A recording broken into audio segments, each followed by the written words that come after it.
Strategy is buying 1,629 Bitcoin per day in 2026 already. And this during an absolute bear market. STRC stretched their preferred offering, brings currently in billions of US dollars every single week, and soon will bring in trillions of dollars just to buy Bitcoin. This is the greatest capital shift that has ever been done in the financial history. And this is what I'm going to talk about today with my guest Gen Z BTC. Enjoy.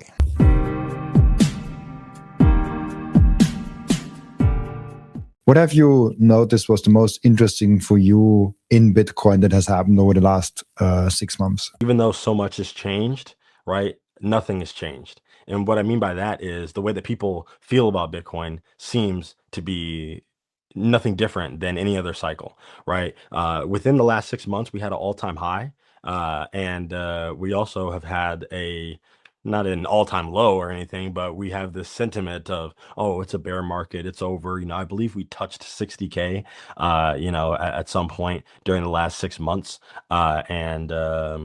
People are ready to call it quits. They're ready to throw in the towel. But if you run the clock back 6 months ago, right, they're ready for the bull market. They're ready to go to 200K. They're ready to go to 250. Now it's over, right? But inside of every single person, there is it's over, but there's also we are so back. You know what I mean? And pretty soon we will be back. But most of those guys, they're not around right now. I know I'm talking a little bit of trash by saying this, but most people disappear during a bear market and they only show up during a bull market. I guess you could argue that I'm doing that because I took a break on my channel or whatever, but it's not because I don't care about Bitcoin anymore. You know what I mean? I'm still Mr. Bitcoin, and we'll talk about that a little bit later in the podcast.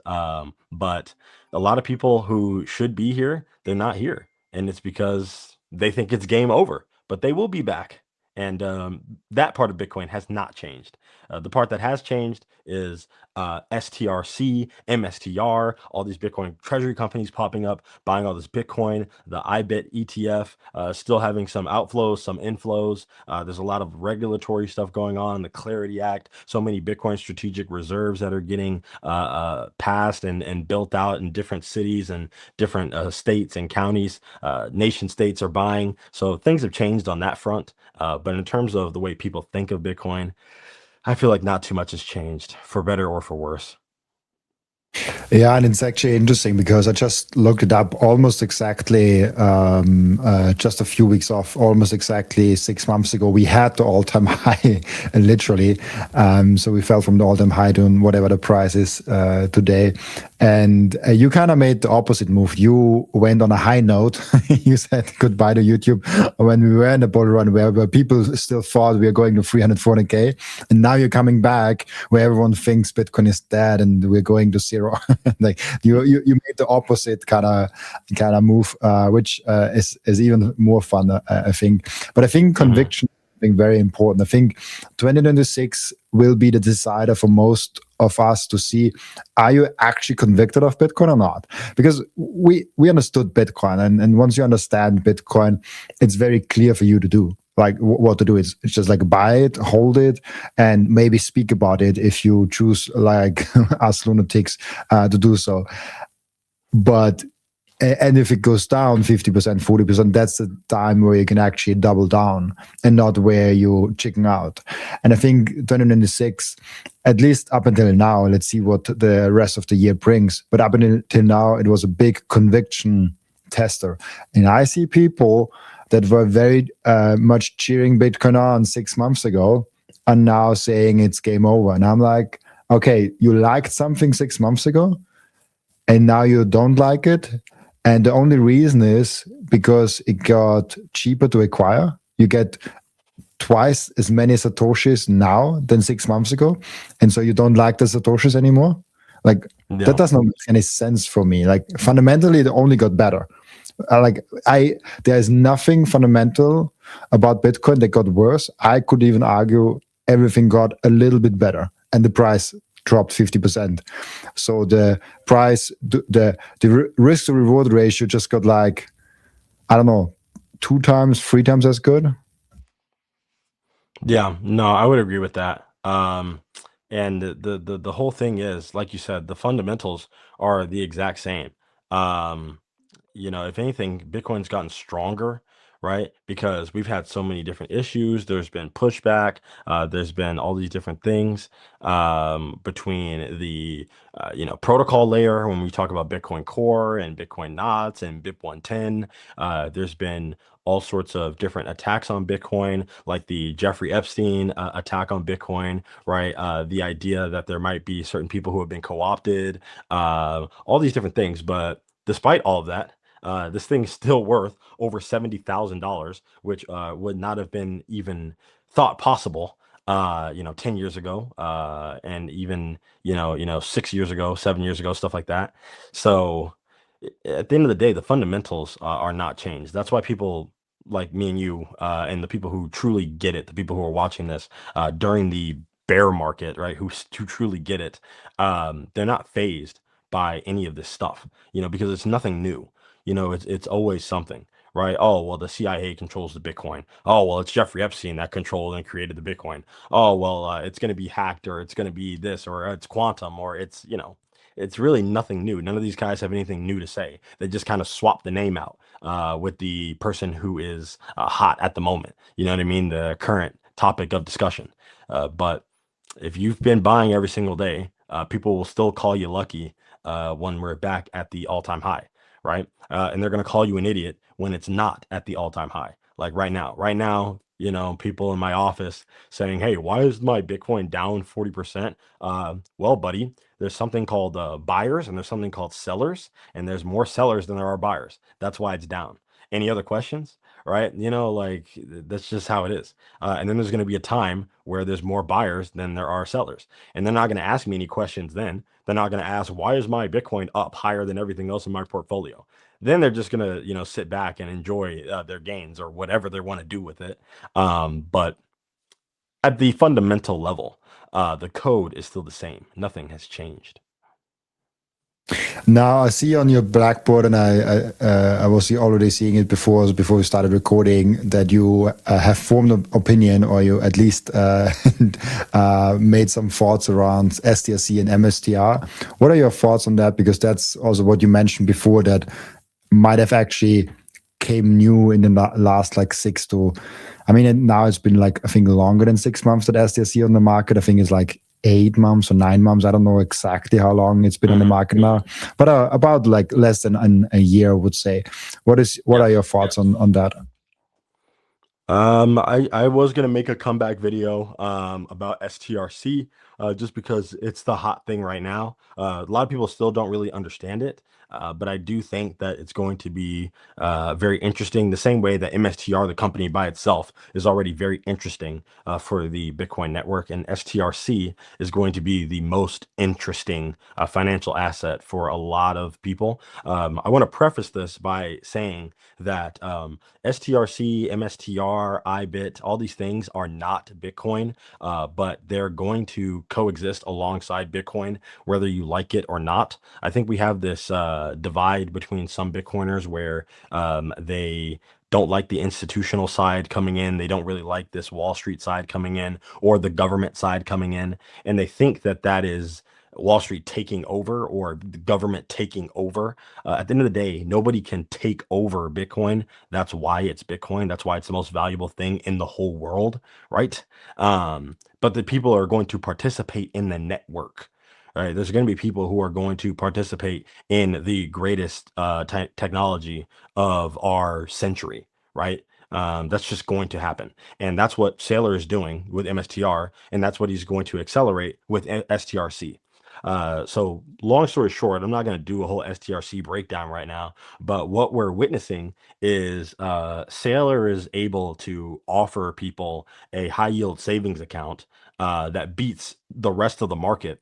And because they want to buy that, he's able to take their money, their fake money, their US dollars, right? He's able to take their fake money and then buy real money with it. He's able to buy Bitcoin with that. So if we are under the assumption that Bitcoin is going to go up roughly 40% per year, you average it out, he's just giving them 11%, 12%. and then he's keeping the other, 29, 28% for himself, right? So he gets more than double the return, and he's offering up just a part of it as a way to entice people to give him some more fake money.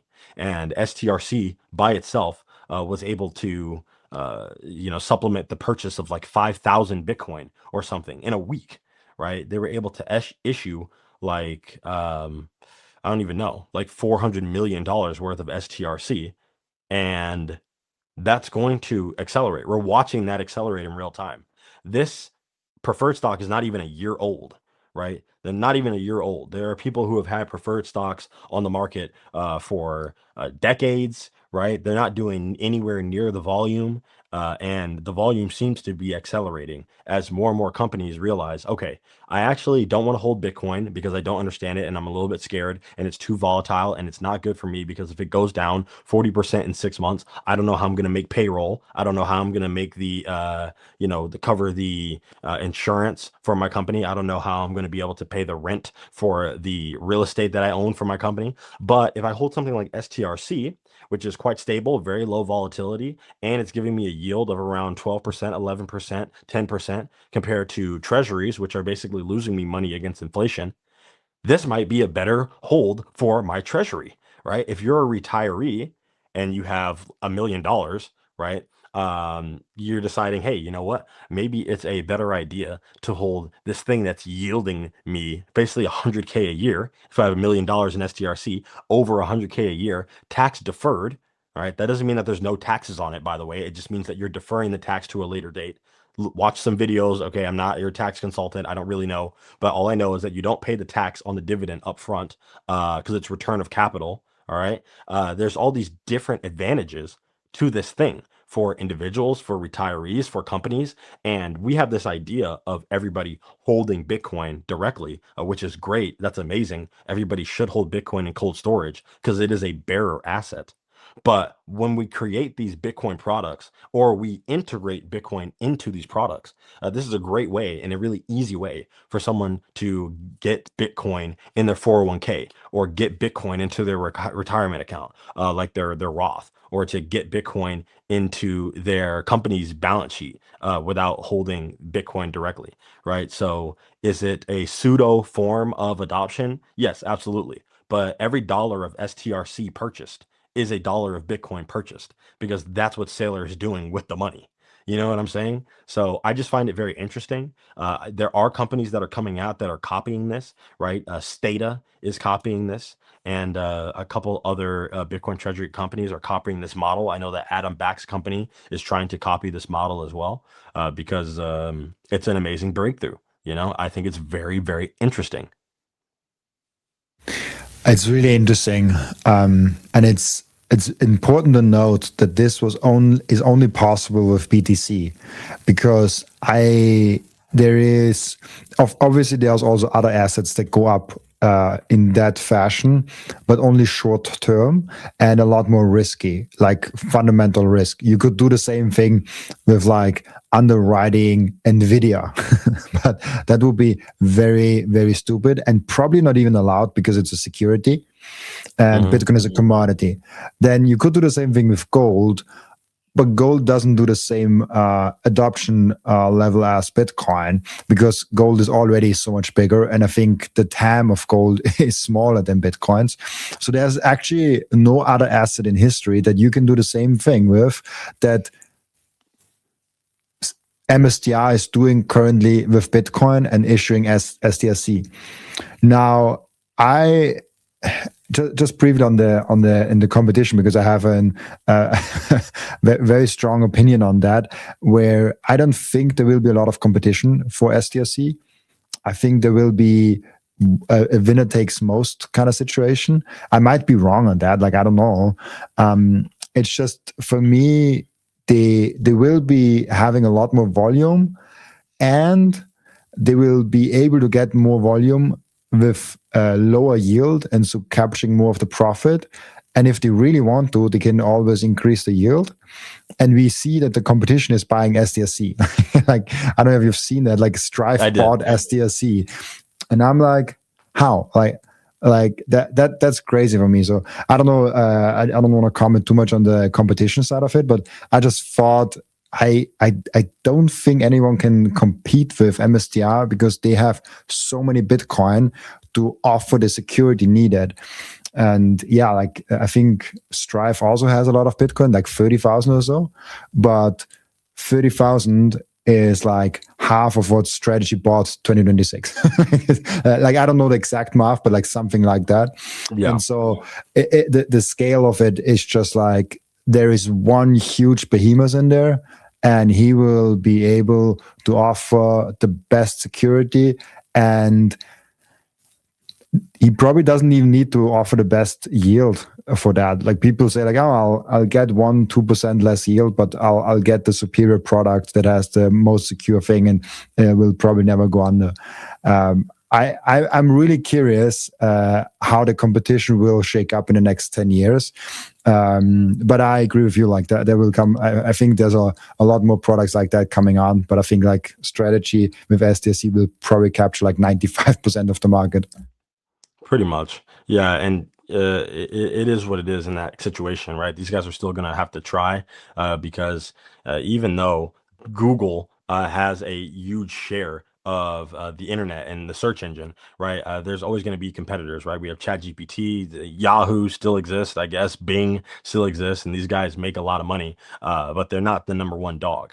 But there's got to be a number two and a number three, right? The only place where there's only room for a number one is Bitcoin, right? At the end of the day, there is a number two and a three, right? We have ETH and whatever other coin, but most people gravitate towards monopolies, right? Usually, especially in the case of money, it really is a winner take all type of game, right? You can't really have a lot of competing currencies, and Bitcoin's coming to take all their spot. So I think in a as we go through this, we're going to watch everything become backed by Bitcoin, right? Bitcoin backed securities, Bitcoin backed treasuries, Bitcoin backed loans, Bitcoin backed stable coins, Bitcoin backed preferred stocks. And that's how we integrate Bitcoin into more products. But then eventually some of these are going to fail. They're going to crumble. They're not going to be able to execute on what they're trying to achieve or provide. But Bitcoin will always prevail. You know, the underlying foundation will always be there.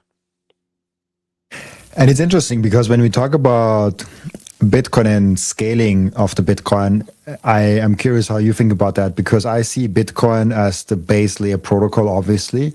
And then there are layers on top of Bitcoin. There is a layer two, which I think most will agree with, is Lightning. Lightning is like a very classic layer two. It's like literally connected to Bitcoin, and you just move it up the layer. Then there are layer twos that are not as obvious, but exchanges are kind of layer two. I don't like to keep my Bitcoin on exchanges, but hey, they are not base layer, but they hold Bitcoin on this like abstract layer, and it's kind of like a layer two on Bitcoin, and kind of helps it scale.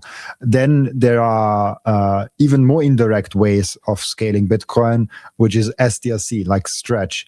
It's also kind of a layer two. Maybe you can argue it's a layer three, because the layer two would already be the exchange that Seyr is custodying the Bitcoin, and then STRC is the layer three, whatever you like, however you want to fight on the terminology on that.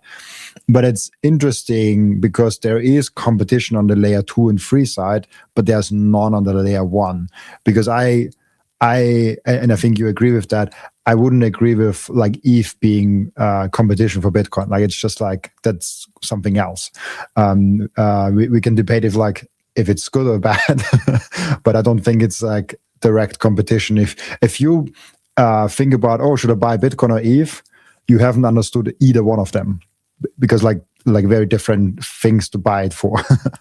Yeah. So and some people will disagree. You know what I mean? They'll say no, ETH is competing to be money, and it's better money than Bitcoin, and it's more efficient, and it's more. It's like, dude, can we like be serious for 2 seconds? You know, I also love joking. You know, I love jokes. I love being silly. I love being whimsical and being funny. But can you please not make a joke right now and say like, oh, you know, XRP is actually superior money because of the qualities of XRP? That's like, dude, That's very hilarious. Yes, yes. I will come to your stand-up comedy routine. Thank you very much. But we're having serious conversation right now, like it's just interesting, for sure. There are people like that, the Bitcoin Cash guys still exist. The BSV guys still exist. So that's how there are many, many very unserious, serious people in the world.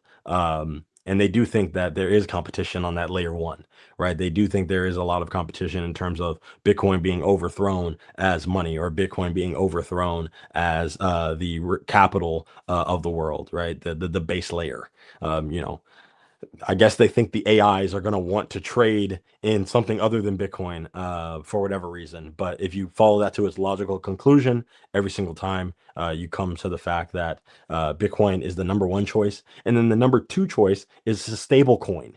Okay. Number two choice is a stable coin, not your ETH gas token garbage meme coin trash, and not your institutional scam coin with an infinite supply cap, right? Those are not even factors. So there are many battles still going on all over the internet, and the market is deciding every single day. And that's why Bitcoin dominance remains so high. It's never really shrinking. It's only getting stronger, or at least staying flat. And as we keep doing more and more podcast, as we continue to watch Bitcoin thrive in the AI age, right?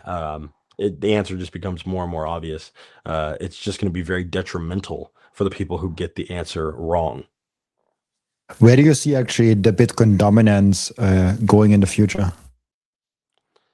I think it's just going to steadily climb. It'll never really be 100%, right? Just because, and when I say never, never is a strong word. But I have a hard time believing it'll be 100% in our lifetime, only because there's always going to be someone who has a yo-yo coin or a meme coin or a toy coin or a whatever, right? Especially as we get into this age of, oh, we're going to digitize the securities, right? We're going to make the stock market 24/7. We're going to start issuing coins instead of stocks and all this other stuff. It's just hard to say where the future is going to go. But one thing that I do know is that as long as Bitcoin remains sufficiently decentralized, right? As long as it remains secure, and as long as it remains scarce, Bitcoin dominance will continue to rise against other assets, against other coins, against other cryptos, against other things that are trying to be money. Yeah, like 100% is almost impossible to reach because it just takes one idiot to launch a token and another idiot to buy that token, and they have a market cap. And all of a sudden, there's like, it's not 100%, it's like 99.99%. But I guess we can reach like 98% plus, where like it just doesn't matter like what the 2% are. And it's also interesting because stable coins are connected in there. And I wouldn't call stable coins cryptos because it's just like fiat money on crypto rails. Like it's a little bit unfair to count the stable coins into the crypto arena because it's the government tokens, not really crypto tokens, I would guess. Yeah, I understand what you're saying. I think we could kind of agree on that. I'm more interested also in not only what the STRC and MSTR is, but like what the implications of that for Bitcoin is. How do you see that? Like, what is the implication for Bitcoin from all those TradFi things we have in the last 2 years? Not only seen STRC, but also seen like like a lot more companies coming into space, and also like IBIT and all this TradFi kind of money, and the black hole is kind of opening up for Bitcoin, as we were speaking the last couple of years. If you live in Europe like I do and want to buy Bitcoin the right way, check out Relai. Relai is a Bitcoin-only platform with no distractions, no shitcoins, just a BTC. It's also the easiest way I've found to do what actually works: buying Bitcoin on a consistent basis. Relai is also self-custodial. They never have the keys to your Bitcoin. No freezing of your assets, no counterparty risk, no rug bullying whatsoever. I have been a long-term fan of Relai, not only because it's incredible, easy to use and very beginner friendly, but also because it just works. If you want to get started with Relai today, click the link down in the pinned comment or in the description. And once you have downloaded the app, type in Robin in the referral code section of the app to save 10% on fees. So set up your DCA Bitcoin plan today with the Relai app and get cheaper Bitcoin if you use code Robin. With Microseed, you can engrave your 12 or 24 word seed phrase, the entire seed phrase, onto a 1-inch small washer. Yes, just one washer. All 24 words on that one washer. You can hide that thing everywhere. And even better, you don't need to buy a new kit every time you have to get a new wallet. You can make unlimited backups because Microseed is not selling the washer. Microseed is selling the device that stamps the washer. So you get the full kit with the device, with the washers, with the hammer, with everything you need to get started today. And you can make with that unlimited amount of backups. Go now to microseed.io. Finally, we have BTC Prague back in 2026. And this year, I'm not only speaking on a panel, but I'm actually going to present an interesting new angle, a perspective, a Bitcoin thesis at BTC Prague this year for the first time ever. I've never done that on any other conference, so this will be a fun one. If you listen to this show on a regular basis, I would love to meet you in Prague this year. It's very high signal, no noise, and Prague is just a freaking amazing city with awesome drinks and a lot of good food. Use code Robin to get 10% off, and if you buy with Bitcoin, you get an additional 5% off your ticket price. I'll see you there in Prague. Make sure to come say hi. I think at the end of the day, right, some people might not believe that Seyr has all the Bitcoin that he has, or that he needs to show some proof of reserves and all these different things. Same with BlackRock and IBIT, right? They're buying Bitcoin on behalf of their customers because they're just a custodian. And every time someone buys IBIT, they have an obligation to purchase some Bitcoin and store it somewhere. I believe that you could even redeem in kind for the IBIT ETF, meaning that you can redeem the shares for Bitcoin itself. I'm not sure how all that works or if that's even in play currently, but essentially, if you believe that these companies are actually purchasing the Bitcoin that they say that they're purchasing, and that they hold the amount of Bitcoin that they say that they hold, and it's not being rehypothecated, or that it is not fake, they're not lying about fudging the numbers, then what's going to happen is the institutions are going to continue to buy up as the individuals sell out. Individuals are still the biggest holders of Bitcoin percentage wise, but we're seeing that shrink. Right. We're watching a lot of different individual, I guess, whale accounts. We can never really tell who these accounts belong to, but these whale accounts are shrinking their holdings, and the holdings of corporations is increasing. Right. And it's increasing at an alarming rate, all things considered. If you were to look at the amount of Bitcoin that was purchased just in like 2025 by corporations or institutions by itself, I'm pretty positive they purchased like over 1 million Bitcoin on their own. Right. As we go into 2026, I don't think that's going to slow down. If anything, it's going to accelerate. Right. All these guys are trying to increase their Bitcoin yield. Right. How many Bitcoins are they able to purchase per year? They're trying to ramp that up. They're trying to magnify that number. And at discounted prices like this, around 70,000, they're able to do that even more quickly. Right. So, I think that every dollar worth of STRC that's purchased, every single dollar of IBIT, every single dollar of MSTR, a lot of this money is getting poured directly into the Bitcoin network because it serves the self-interest of the companies that are getting involved in Bitcoin.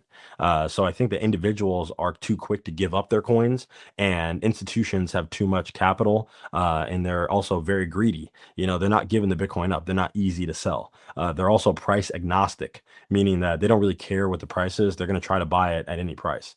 Whereas there's some people who they see Bitcoin go from 125,000 down to 70,000, and they say, "Hi, I knew it was a scam. I ain't buying that."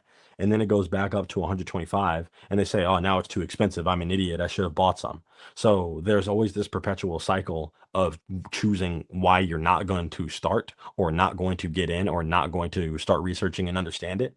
And they get stuck on the sidelines, and it's just tough. You know what I mean? It's not a good look, and they'll be full of regret, right? They'll have seller's remorse, right? If you held some Bitcoin and you sold it during the drawdown, you'll look back probably 4 years after your sell point, and you'll probably buy back in for significantly higher, meaning that you'll never be able to have the same amount of Bitcoin. You might be able to buy $500 worth, but back in the day, $500 might have bought you 0.05 or something. Right now, it buys you 0.01. So it's just something to think about. And I think that's what a lot of individuals are going to find themselves in, the type of situation. And corporations, institutions are going to continue stacking, and their cost basis is going to continue trending up, and they're still going to make money, right? Because the price driver is up. You could even argue that the reason why the bear market drawdown during this time, we have a real war going on right now. We have a extremely tight market for capital, right? Interest rates are still very high. All these different things, the economy is still cooked. But despite that, Bitcoin only has a drawdown of about 40%. Like, it's at 72K during these pretty harsh market conditions, with not a lot of liquidity and a whole bunch of other things going on. Like, that's not too bad. When you get back into more favorable conditions, we're going to see crazy rallies, right? Gold had its crazy rally, silver had its crazy rally. They also cooled off, they fell off. A lot of these kids don't talk about that. They're not too worried about that. Oh, gold's going to zero. Saying something like that is so stupid that they won't even say it, right? It's the exact same application to Bitcoin. Saying Bitcoin's going to zero literally means that you don't know what you're talking about, and you're not a serious person. You know what I mean? You're just talking because you wanted to get some air out of your lungs for some reason. I don't know. But anybody who understands the way that scarce, desirable assets work knows that gold will have its time eventually, and it'll go back up. Silver will have its time, and it'll go back up. The equities market will have its time, and it'll go back up. And Bitcoin will have its time, and it'll go back up faster than all those other things. I think we are in a crazy bear market, and I think we would be in a way more crazier bear market if it wouldn't be for such high institutional demand. Meaning, I would agree with that. Retail is not here at all. Like, I don't see any retail excitement whatsoever. And we've seen it the last, like 2025, I think River it was, brought some statistics out that, was it 600,000 Bitcoin? I might have gotten the numbers wrong. I try to remember from like a month ago or 2 months ago. River said 600,000 Bitcoin roughly went from individuals to IBIT, to institutions, to Bitcoin treasury companies. And this is it makes me a little sad, but it proves the point that retail is kind of sleeping and not at Bitcoin right now, even at the crazy rate of like 126. Even in the bull market, they were not really there. It's just institutional buying from what I can see. No, and I would agree with that. The retail guys are too caught up in psyops, and I really don't even know what's going on, right? It's a lot easier to write Bitcoin off than it is to actually do some research and figure out what you're holding. It's a lot easier to watch an Instagram reel of a guy who used an AI CapCut pre-made template, making an edit about Bitcoin and Jeffrey Epstein, and showing how they're connected, and then making the insane, logical jump and saying, oh, well, BTC stands for buy the kids, buy the children. Oh, I cracked the code. It's like, dude, I need you to get a second job, or maybe a first job. Try that one first. And then after that, right, on your free time, let's read some books. Okay, let's do some real education. Maybe don't look at an AI generated email of a Jeffrey Epstein. There's an AI photo. It's very obviously AI as well. It's very bad, of a email that says, it's like Jeffrey Epstein saying, how is our little Bitcoin token project going? Funding has been secured. Like, oh my gosh. Yes, I'm waiting for Jeffrey Epstein to dump his coins from the grave. It's just the whole thing. And again, it never ends. It's nothing new. It's genuinely nothing new. At the end of the day, Satoshi is a CIA agent. At the end of the day, Bitcoin's owned by the FBI. It's owned by the Japanese government. It's owned by the whatever. Genuinely nothing new. They've been saying this since day one. It's just very funny. It's very silly. And again, a lot of not the brightest minds in the world, right? They're easily swayed by narratives. This is a great narrative. Jeffrey Epstein created Bitcoin is an amazing narrative. It's a great headline. And I think that type of stuff is very distracting to most retail people. They don't necessarily always have time to care about what's actually going on. It's easier to just kind of read that and then move on with your life and be validated that, oh, I knew this thing was a scam. I knew it was only for criminals. Oh, perfect. Thank you so much, New York Times, for that headline. Thank you so much, CNN, for that headline. Thank you so much, Washington Post, for that validating headline. Thank you. And then they move on with their day. It's not really an excuse. It's not a good excuse, but I think that's what's happening. And individuals are asleep at the wheel. And the people who actually know what's going on, the people who are tapped in, are doubling down. They're going harder. And there's only 1 million Bitcoin left to be mined, right? That does not mean that there's only 1 million left to be sold. There's technically an infinite amount left to be sold because there will always be buyers and sellers. But you might not like the price that the sellers are asking for, right? When it's time for you to become a buyer again. Yeah, and the Epstein FUD was explicitly sad to see. that was so sad that it actually got some traction, and actually people believed it, and people actually bought in. Now, I always in the back of my mind, maybe it's just like 5 dudes in their basement spinning up some bots. Like that. That's my only logical conclusion. But then again, people believe really weird stuff, and they get enraged and emotional about weird stuff they don't understand. They can be really emotional with stuff they have no clue about, which is so fascinating about. If I understand Bitcoin very well and someone shits on it, I get emotional because I understand what it is and I actually want to defend it.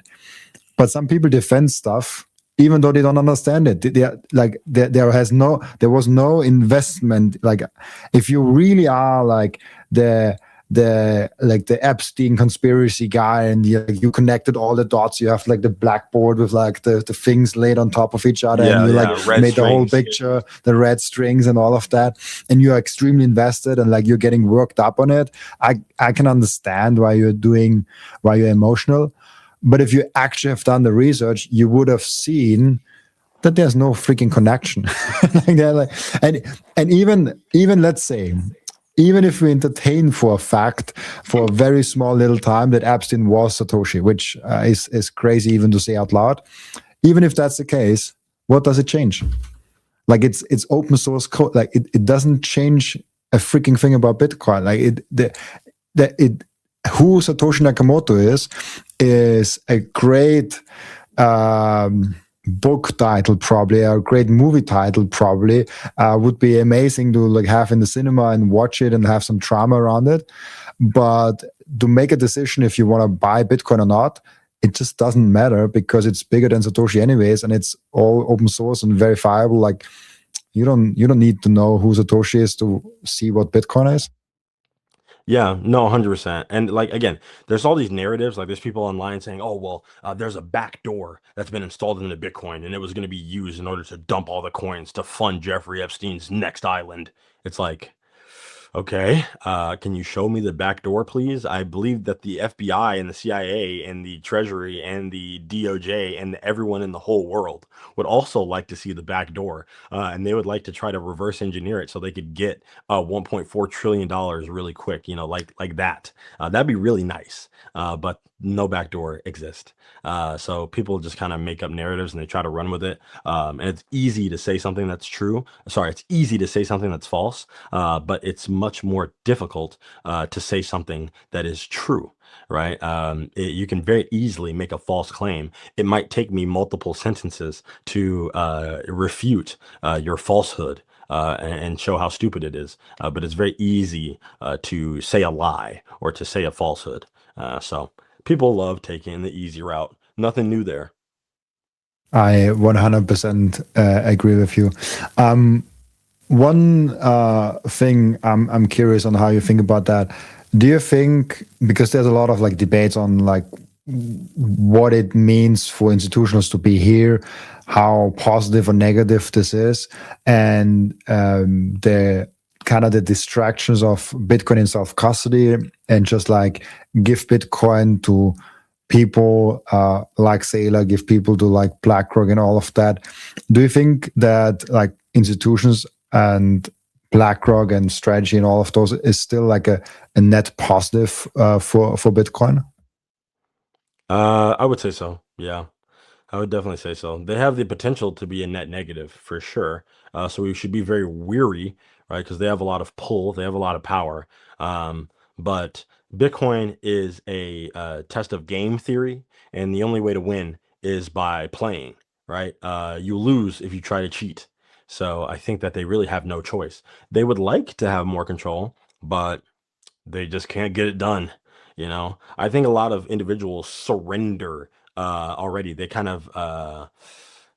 already decide the conclusion before it's actually been done. They say, "Oh, Wall Street's here, well, they control it now." And IBIT is here, "Oh, well, they control it now." And, "Oh, there's a Bitcoin strategic reserve, oh, the government controls it now. It's over."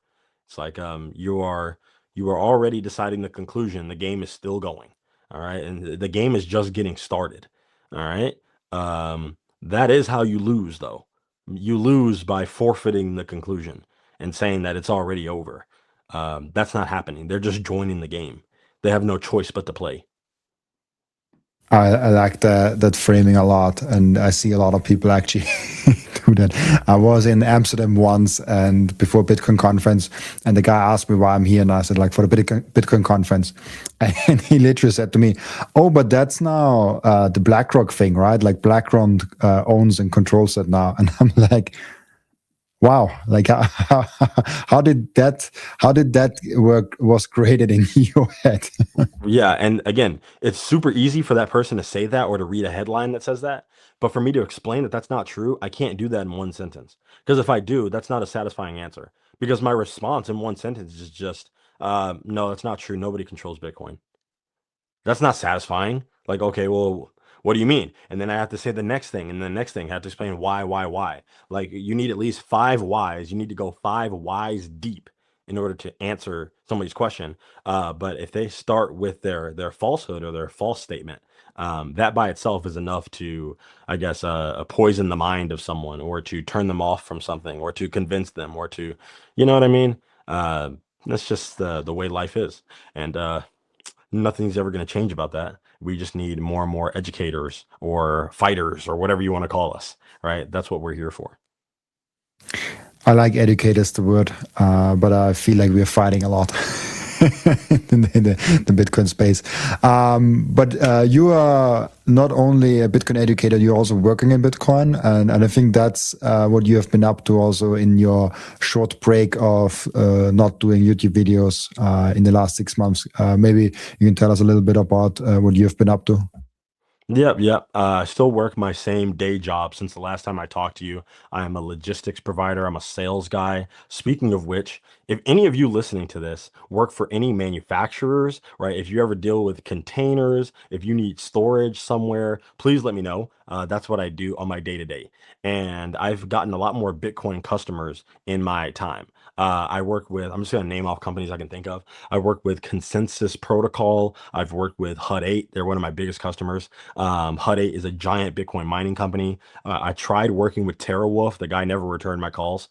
I worked with Compass Mining. I do a lot of stuff for Compass Mining. I work for Abundant Mines. These are two privately held Bitcoin mining companies, and they provide like cloud storage stuff, and they also allow people to buy hash rate. Right. So you can rent hash rate. You can kind of like buy the hash rate of a mining machine instead of you having the direct ownership of it. These guys build out sites. I'm pretty sure Abundant Mines is like a sponsor of Natalie Brunell's channel. And then Compass Mining, obviously, they have a lot of sponsorships and stuff like that as well. And I'm pretty tapped in with those guys. They're all awesome. And I'm blanking on some of the other Bitcoin companies. Rocket Coin is a Bitcoin ATM company that I work with. I put some of their ATMs into the Texas area. So I've been working with a lot of different Bitcoin companies, essentially, right? There's a lot of people who need to move Bitcoin miners, and it's a high theft commodity. They get stolen very often. So, I'm offering them security solutions, and I just transport them. Sometimes they come in from overseas. I help them move stuff. Sometimes they have large orders that have to go from Mexico to Canada. I help them move stuff. So that's my day job. And even though I'm mining fiat, I'm thinking, how can I get involved in the Bitcoin network as much as possible? And I am the Bitcoin guy at my job, right? That doesn't mean I talk about Bitcoin every day. In fact, I pretty much never talk about Bitcoin. And if anyone ever asks me questions about my customer base, it's mostly construction companies, freight forwarders, and Bitcoin, either manufacturers or Bitcoin mining facilities and sites. And I love the fact that I'm Mr. Bitcoin at my job. People ask me questions. People talk trash to me. They say, "Oh, well, Bitcoin's down. How are you feeling? Are you sad? Are you depressed?" I'm like, no, I'm happier than ever. I'm still buying. Nothing's changed. I haven't sold a penny. All right. And I'm doubling down. Right. In a few months, maybe in a few years, we never really know. I can't tell the future, but there's going to be a time in the future where you look back and you say, dang, Mr. Bitcoin really was a visionary. Mr. Bitcoin really saw something that I somehow couldn't see, even though he talked about it and he knew about it, and all of his customers were in that space. So that's pretty much what I've been up to, and I'm trying to get some more. You know what I mean? You can never have too many Bitcoin companies, the same way that you can never have too much Bitcoin. So I'm trying to make more partnerships. If you are a Bitcoiner watching this, maybe you don't work for a Bitcoin company, but I've worked with people because they're Bitcoiners and they like my channel and they like the cut of my jib.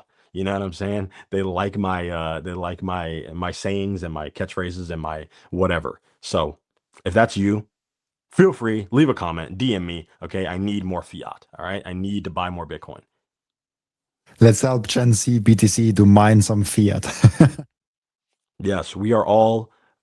You need to be a human Bitcoin miner at all times. You need to be a human Bitcoin miner until you can retire. Then you can stop, I guess. But until that point, you need to think to yourself, the reason why I am starting my Etsy business on the side, the reason why I'm door dashing, the reason why I'm trying to get a promotion at my job, the reason why I am trying to do everything that I can to get more fiat is because I need to buy more Bitcoin. You need to be a human Bitcoin miner. And the way that we do that is by mining fiat and then turning it into real money. What do you say to people that really want to work in Bitcoin? I would just say that every single job is a Bitcoin job. You know what I mean? I had a Bitcoin job when I worked at Target. You know what I'm saying? Because I was converting most of my money into Bitcoin at that time. If you want to get a little bit more specific, then I would say you have to go on bitcoinerjobs.com, right? You have to look for jobs in Bitcoin. There are a lot of software engineer jobs in the Bitcoin space that are available. And there are vibe coders that are being hired all the time by individuals, right? You might not get hired by a big company like River or Coinbase or by Swan or Strategy, but you might be able to get hired by a guy who needs an editor for his YouTube channel or someone who needs marketing for their company. They're trying to do a Bitcoin corporate startup or something. I don't know. There's always going to be some opportunity. And if you don't want to wait for an opportunity, you got to make one. Maybe try starting your own company. I know that Bitcoin Not Crypto, he's a YouTuber in Canada, Canadian guy. We love Bitcoin Not Crypto. I believe his name is Forrest. If we look at that guy, I know for a fact that he's started a small business on his own out there in Canada, and he's built a little community himself. And he's not waiting for anyone's permission or anything like that. You just got to get started, and you got to start being a Bitcoin creator or a Bitcoin whatever you want to be. You know what I mean? I have a Bitcoin job because I made it a Bitcoin job.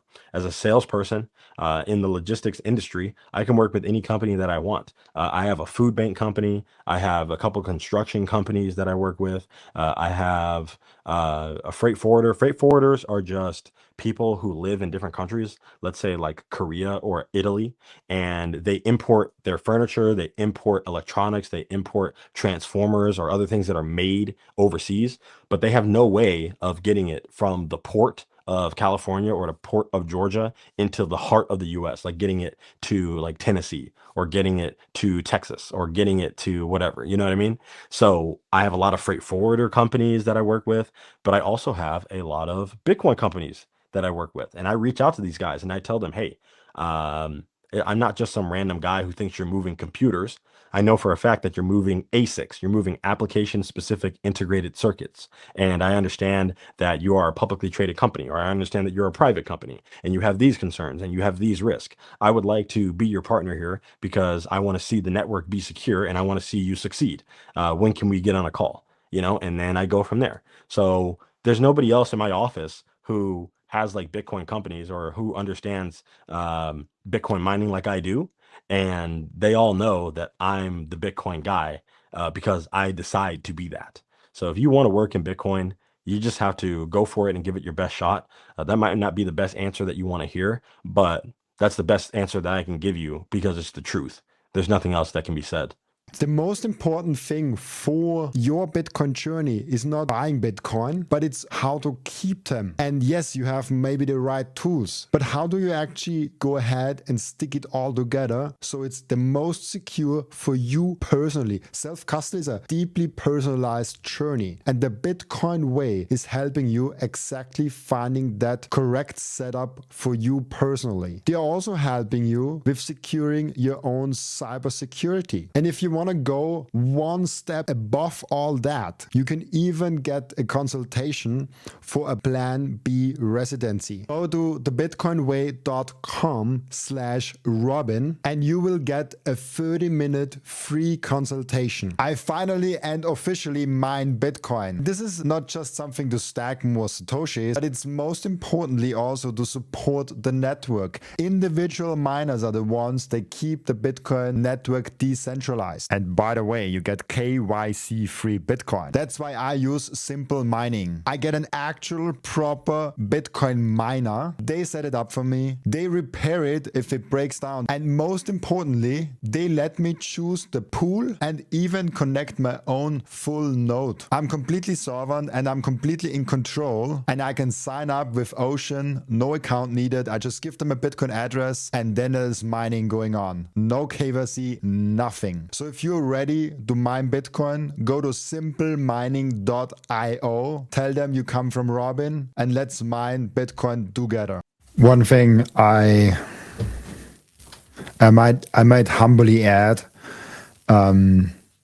if you have a very good skill set and you work in the Fiat mine somewhere, it might be more profitable and you might mine more Bitcoin if you just stay in the Fiat mines than if you do the same thing for a Bitcoin company. Bitcoin companies are often very small, often very startup-ish, often a lot less throwing around with money because they're just like way more constrained with that.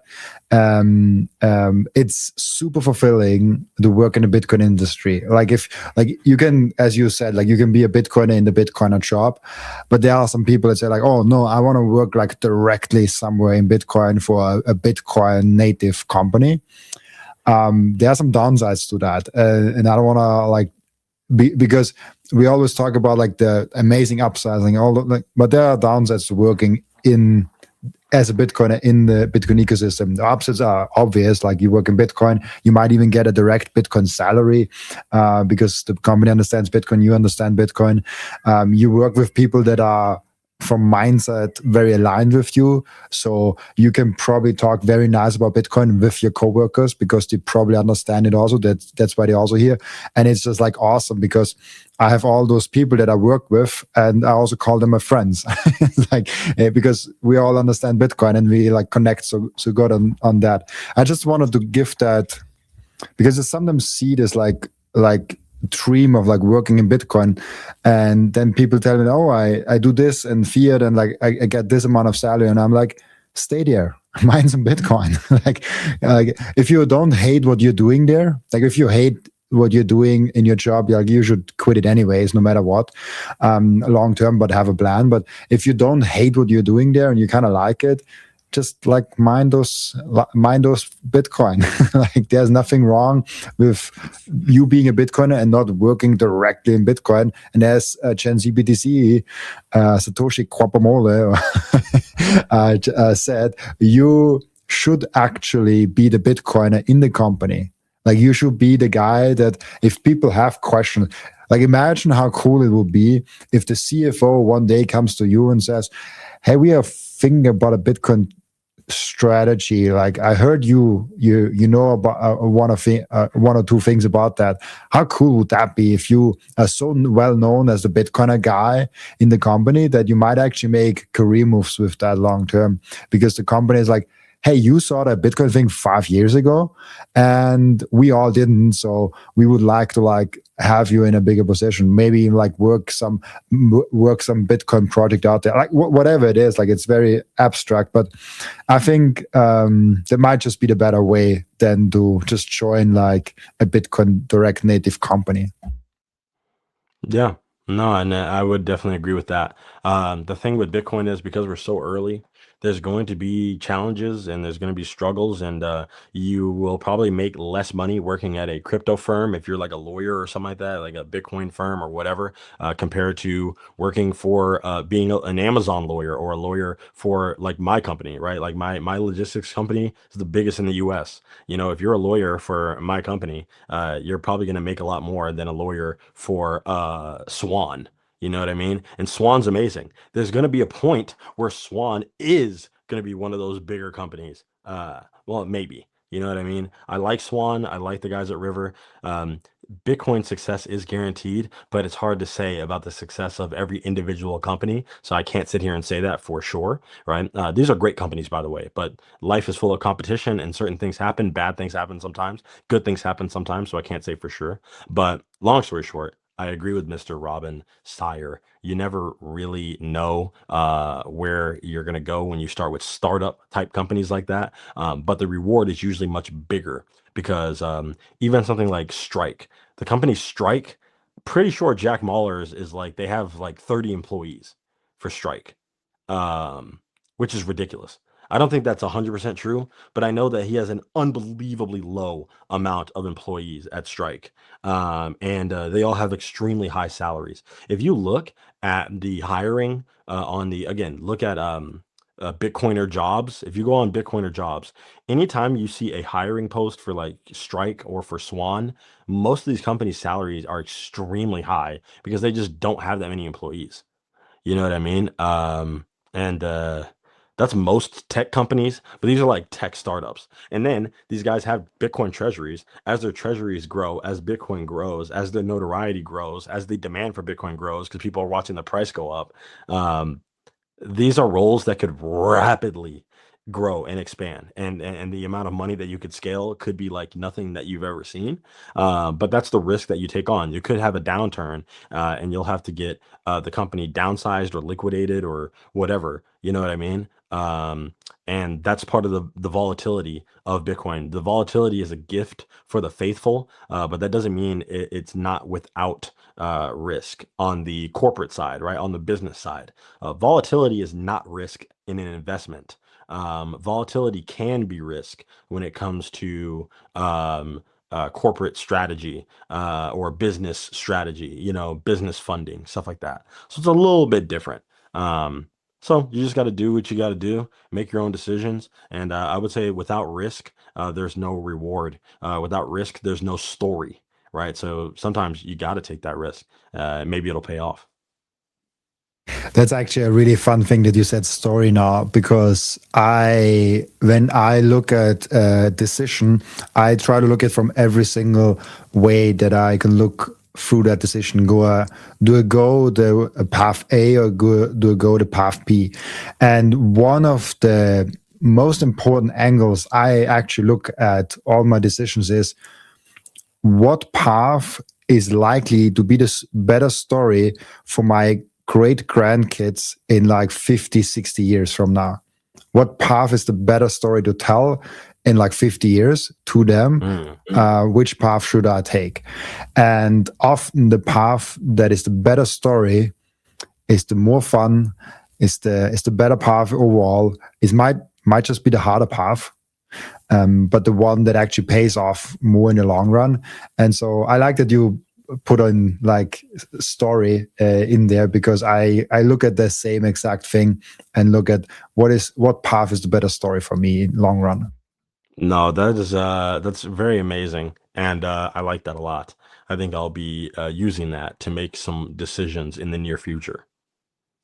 Especially big ones, like the small ones, obviously it's hard to do, but like big ones, like should I quit my job, or like should I start that startup, or should I marry that girl? Like what? Like if it's a big decision, like you want to think 50 years out in the future.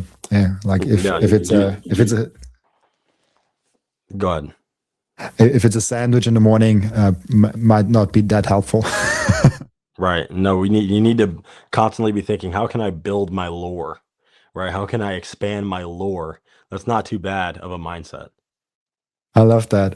As you might know from previous appearances on my podcast, we have an end routine in the podcast where the previous guest is asking a question for the next guest without knowing who the next guest actually is. And the previous guest asked you a really interesting one, actually. I would have loved to ask that already like previously, but like nobody came up with that so far. The question is, what is the most exciting news headline you look forward seeing in Bitcoin in the coming 5 years?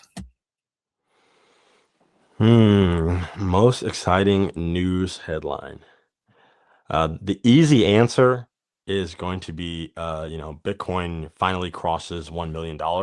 And I do think that that's probably going to be one of the biggest headlines of all time across any story ever. So that's quite an incredible one. And I do think that's quite fair within the next 5 years, if we're being honest. Very crazy to say as Bitcoin is at 70,000, right? But these things happen pretty quick, right? It went from 16,000 in the bottom of the last bear market to 125,000 pretty fast, right? These things can kind of change on a dime, and the market dynamics are also shifting, right? So that's certainly possible. But I want to think, is there something a little bit more important than the price that might be interesting to see?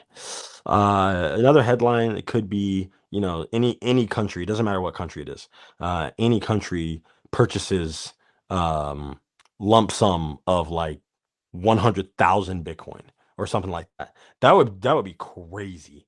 You know what I mean? Because we get these little stories like, oh, the Bank of Kazakhstan is thinking about buying Bitcoin. It's like, okay, that's cool. That's good, I guess. But that's not really moving the needle. But it's a start, right? Oh, Iowa is starting a Bitcoin strategic reserve. Again, it sounds like I'm talking trash right now. Maybe I am a little bit, but it's not the biggest headline in the world. It's like, oh, that's great. Iowa State Fund buying some Bitcoins. That's very nice. And stuff like that's going to continue to happen. But if I'm thinking like big headline, like South Korea purchases 200,000 Bitcoin with the anticipation of buying more. And they're, starting a national fund for securing Bitcoin and mining the currency, right? Like Bhutan mined a bunch of Bitcoin using like clean energy, and it was a pretty massive deal. That was a big one. But imagine the scale of like a China type of like, hey, we're actually starting an initiative. Like this is our directive. We're going to purchase over 1 million Bitcoin within the next 6 months. Like that's our directive. That's big. That's massive. Um, Maybe another big one is strategy reaches number one company by market cap. I think that's actually very possible within 5 years. Within 5 years, it's certainly possible. Especially if you get the Bitcoin to $1 million within that 5 year period as well. Strategy would naturally be the largest market cap company in the world at that point, just based on the way that they, work their company. Their market cap's always expanding. They might not have the highest stock price or anything like that, but it would be the biggest market cap if they continue to issue shares and bolster their treasury. They would also have the biggest treasure trove in the US. Right now, it's Berkshire Hathaway. They would also be number one by a lot. So I think those are all big headlines. Bitcoin $1 million, strategy number one company in the world by market cap, and nation state, massive nation state buying headline. Purchasing of 1 million Bitcoins or something relative to that. I would love to see the headline that Germany buys back the 50K Bitcoin that they've sold. Like I can't wait to see this one. Like something like Germany buys 50K Bitcoin back at 10x the price, at 20x the price. Like I just want to see that. That would be such an amazing thing to like just see. Yes, that'd be hilarious, and it would be so fitting. That would be poetic justice. Absolutely. And people will be enraged. And I can't wait for that moment. But I think it will happen. If they can ever reach 50K Bitcoin, they have to hurry up. I think Germany is going broke. But that's another podcast. Thank you so much, Gen Z BTC, for being on the podcast. Before I let you go, where can people find you, ask you questions, and reach out to you? Before I do all that, I have to give you my question, my friend. Oh, wait, maybe I shouldn't do it on the video. What do you think? You can do it directly. I usually do it afterwards, but if you already have it, it's more fun for the viewers. I see. And this is a question for all the viewers as well, but it'll be for the next person too. And this is a question that can be asked millions of times. What Bitcoin misconception or what Bitcoin FUD makes you the most upset? You know what I mean? Which one kind of pisses you off the most? It's like, really? You can't be serious. You really think that? After all these years, after all this that we've been through, this is what you think about Bitcoin, and that's what's holding you back? That is my question to all of you. And also, it's my question to you, Robin. If you can think of what misconception is the most upsetting to you right now in this moment, what do you think is the one that grinds your gears? So up until recently, I think I would have said the environmental FUD that really like pissed me off a lot, and it was also very strong. Like it was like a very strong thing. The Epstein thing, for example, it's already gone. Like it was there for like 5 seconds. It feels like. The quantum FUD is also very annoying because it's made by smart people that don't understand game theory. But they are generally like the quantum FUD is not made by stupid people. Like if someone brings up the quantum FUD, they usually are at least a little bit educated. I haven't seen a very stupid person bring up a quantum FUD. They usually bring up something different than that. Okay. Maybe your environment just in general is more smarter than mine. Your bar for a smart person might be lower than mine. Or higher than mine. But yeah, I think the environmental FUD, if someone, and I still hear it actually, if I hear that, like it really burns me inside. That might be the most annoying one, but it's not the strongest one. Yeah, no, that's super fair. Beautiful. Let us know what you think in the comments. All right. And then the next person who does a video, I'm excited to see your answer to my question. With that being said, you guys can find me at GenZBTC. That's on YouTube. That's on Twitter. That's on pretty much any site. I'm going to try to expand out. I'm also on Nostr. To be fair, I haven't posted in quite a while. But if you're watching this might be some of my first post back. And I'm going to try to really elevate my content, have a really fun, kind of silly vibe to what I do, and start doing some interesting things that nobody else in the space is doing. And I look forward to reconnecting with all of my strangers on the internet, right? And I look forward to maybe even doing some business with you, all right? If you got something that needs to get moved, doesn't matter how big or how small it is, I'll move it. That's freaking amazing. I'm really looking forward to see. By the way, are you coming this year to Las Vegas? I mean, you're close there, right? To the conference. Yes, I will be at the Vegas conference. I'll probably be trolling a couple of the crap coiners who are going to be in attendance. There are quite a lot of them that go to the Vegas Bitcoin conference that's hosted by Bitcoin Magazine. They seem to love cryptos. So I will be there asking some very funny questions. I'll be giving out business cards. I'll be trying to close new business. And I'll also be making some content, interviewing some XRP and Ethereans, some Bitcoin cashers, all those kids. They'll be interviewed. And I hope I can have a cup of tea with you. That would be freaking awesome to see you finally in. I think we saw each other last year, right? Did we see each other last year? No, somehow I never found you, even though you're like 10 feet tall. Kind of pisses me off. You know what I mean? I haven't been able to run into you. I've run into many people in real life. I've gotten to meet Natalie Brunel. I got to meet the Bitcoin podcast guy, him and his wife. I got to meet Rajat Soni, absolute legend. I got to meet a couple people, and I'm looking forward to meeting you. I want to meet you. I've gotten to meet Michael Saylor at this point. What I mean? I've met some crazy people in the space. I met him in DC, but I still want to try to meet with Jack Mahlers, and I really, really want to meet with Matthew Cratter. Okay, Matthew Cratter is so underrated. He truly is a hero of our time, and maybe even the greatest Bitcoin YouTuber of all time. Even though I'm sure he wouldn't categorize himself as just a YouTuber. He's done much more than that. But he's the greatest Bitcoin YouTuber of all time, my opinion. If you agree, again, drop another comment and go subscribe to Bitcoin University, which is a great name. Yeah, Matthew Crater is amazing. He has done really good educational stuff already. I've never seen it at a conference. I don't know if he goes to conferences though. I think he's not that much into the conferences. Like the other ones are usually more at like Natalie Brunel, I see it most of them. Jack Mahlers, I see it most of them. Seyr, I see most of them. Matthew Crater, I might be wrong, but I think I've never seen him. Yeah, no, he's a bit more reserved, kind of cypherpunk type. He might go to local meetups, but I don't even know where I would run into him, but maybe one day. 100%. Thank you so much, GenZBTC, Satoshi Guapamole. I think that's what you say, right? Satoshi Guapamoto, okay? Because when you're a Bitcoiner, you got a lot of guap, you know what I'm saying? You got a lot of green. Well, Guapamoto. Got a lot of orange.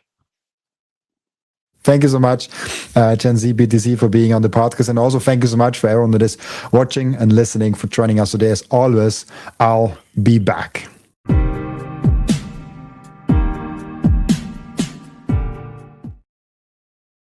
This content is for educational and entertainment purposes only and does not constitute financial advice.